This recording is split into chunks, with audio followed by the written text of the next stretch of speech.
अस्सलामुअलैकुम रहमतुल्लाहि वबरकातुहू। सूर्य Urdu primary school नागरजुना नगर Nanded online तालीमी सेशन में जमात सोबत के तलबा का इस्तेमाल करते हैं। आज हम मजमून अंग्रेजी GJKQ इससे बनने वाले वर्ड्स देखेंगे। प्यारे बच्चों, look at the picture carefully, then close your book and name the picture you say.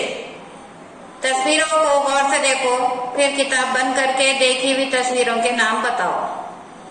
Girl, queen, jar, jeep, kitten, joker, goat, kite.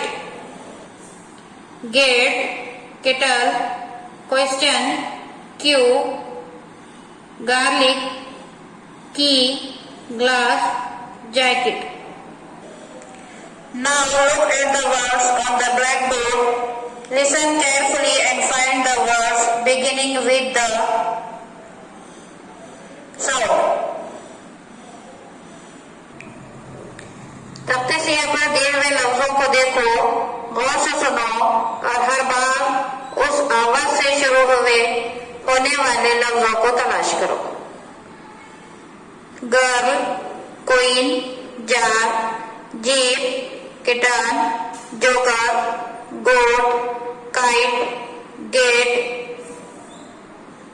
Kettle, question, queue, garlic, key, glass, jacket. प्यारे बच्चों, इस video को ज्यादा से ज्यादा देखो ताकि आपको समझ में आए। इस वीडियो को लाइक करें, शेयर करें, सब्सक्राइब करें। इंशाल्लाह आइंदा वीडियो मुलाकात होगी। खुदा हाफिज।